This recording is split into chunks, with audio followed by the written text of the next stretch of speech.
Hello YouTube, this is Dr. Mark Havercorn with River City Oral and Maxillofacial Surgery, and this is a video about the construction of our office. Our office is in the Cumberland Medical Office Building next to what was the Cumberland Surgical Hospital. However, that hospital recently changed names.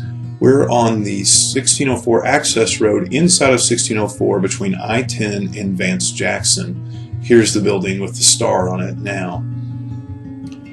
And then also there is a Circle K and Starbucks there, which don't show up on that map. Recently the hospital changed names to Legend, so that's the sign you'll see now. Once you turn off the access road, there's the hospital, and then you'll go up the driveway there to our building. Notice the PAM Specialty Hospital on the top floor. They have a large sign that makes it easy to know you're in the right spot. That's the view from the parking lot looking back at Topgolf and Carvana on the other side of 1604 from us. In a slightly different angle, here's the sign from the street looking eastbound with our name on that side. And here's another angle also looking eastbound. Now from the westbound side, we don't have our name on the sign, but you wouldn't be looking at this side of the sign from the road anyway. So let's go on in and take a look at the space.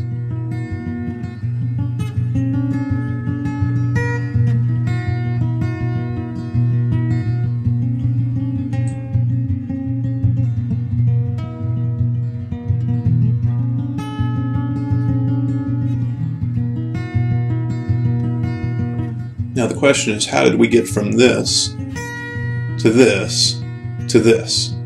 Well, it took lots of patience. This project started early in 2017 and took most of the year to complete due to unforeseen circumstances. Along the way, my family got into the ranching business, which kept us busy during all of the unforeseen delays. Stephen Birch with GSC Architects was my interior designer who helped pick these things out. Here are some of the cabinets and the revisions that we went through. One of my staff members found these recovery room chairs sitting on a curb in a neighborhood.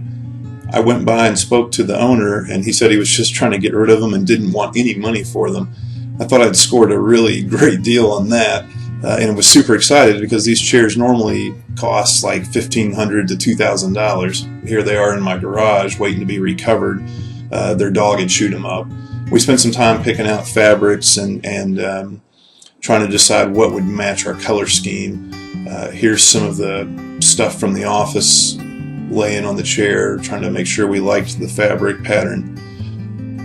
Well, free cats and free furniture have something in common. Now, I really like these chairs, and they're very comfortable, and they'll be useful, but I spent more money restoring and recovering these chairs than I would have if I had just bought two brand new recovery room chairs. Here they are back from the upholstery shop. At least they look good. Let's get back to the office. Now, the first step was framing. There's the nurse's station and more of the nurse's station being framed. That's the floor of my office where we had to cut the concrete to run a plug under my desk. Here's the patient room. Here's the back side of the x-ray room. That wall was lined with plywood under the sheetrock to let me mount x-ray units to the wall. Here's a different view of the same thing. Here's another patient room. During the summer, while all that framing was going on, my family started getting involved with the Helotes 4-H. So we decided to help sponsor the Ag Boosters Club, which raises scholarship money for the Helotes 4-H. We're also sponsoring the Helotes 4-H Fiesta Medal for 2019, so be sure and check that out. As soon as the framing was done, the plumbers and electricians roughed out their work and sheetrock went up. The ceiling grid went up next, the electrical work progressed, and we started installing lights. Here the floor and walls are going into the bathroom. More lights at the nurse's station, break room, and then the big day came. This truck brought all the cabinets and countertops for the office. Once that stuff went in, things really seemed to be moving quickly. Here's the break room with cabinets, x-ray room, more of the break room, patient room, nurse's station, an example of the countertops here. Now, let's get back to our tour of the office.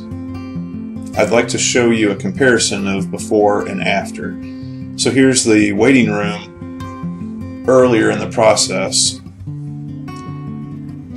There's a view of the waiting room looking back towards the lobby. Here we are leaving the waiting room and taking a left towards the office manager's office and the reception area. Here's another view of the reception area. And here is what the waiting room looks like now. Soon those baseboards are going to be replaced with wood.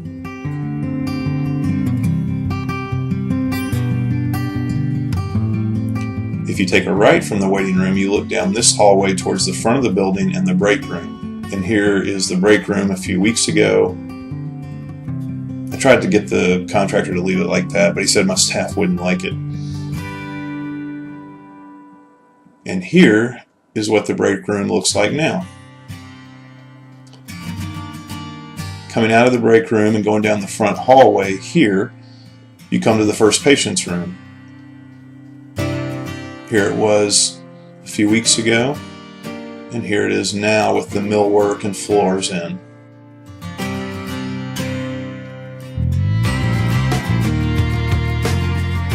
Leaving the first room, across the hall is the x-ray room. Now here's the x-ray room a few weeks ago, and here it is now. That's the dark room through that other door. Back down the hallway, you come to the second patient room, and here it is now. And then we go through these doors to the back area. This is the medical gas closet. Here it was earlier in the process. And in the middle is the lab and sterilization area.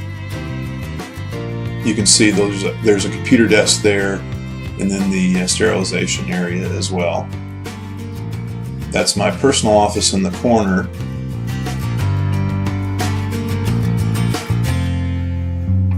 Here it was earlier in the process. No floors in yet.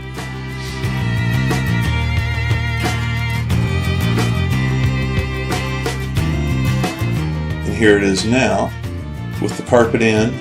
That's a display piece that's going in the hallway there on the floor. As you leave my office, you go by the sterilization area and come to patient room number 4. Here it is earlier in the process. And here it is now. They did a really nice job. Here's our back door. Here's looking in the back door. Here's another shot of the lab during construction before the millwork was in, and now with the millwork in place.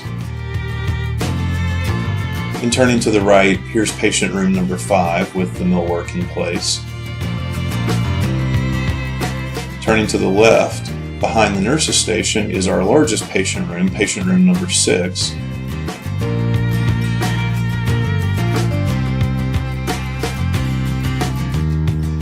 Here it is with the millwork and sinks in place.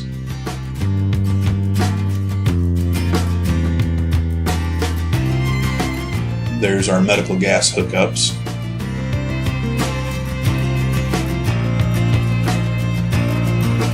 And as we exit patient room 6, we look at the back hallway where we have some storage cabinets.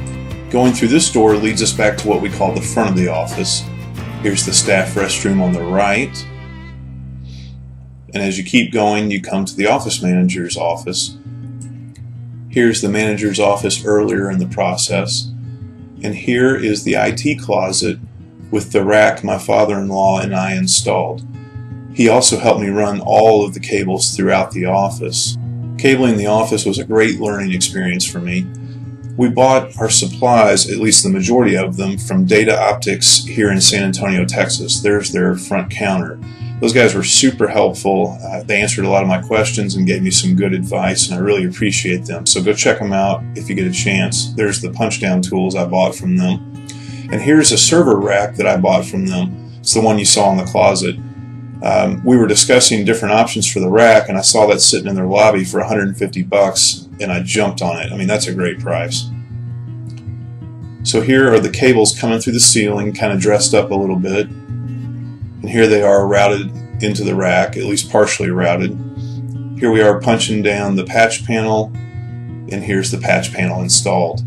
This summer, while I was researching how to cable an office, I came across Eli the Cable Guy's YouTube channel, and also the CableSupply.com YouTube channel. I bought this device from them that lets you send power across the Ethernet lines that you've installed, and it lights up an LED at your patch panel to show you exactly where each end of that cable terminates. Now, if you don't do this, then you've got to either label every one of those wires and keep the labels on throughout construction, which is nearly impossible, or you have to use a tone and probe system, which is much more tedious. This is simple. Put an LED in every slot, charge up the wire, and go figure out where it terminates. Here's the data rack with both patch panels and both switches installed. We're coming back to the front desk. The wood on the floor there will be the baseboards in the lobby and my personal office soon.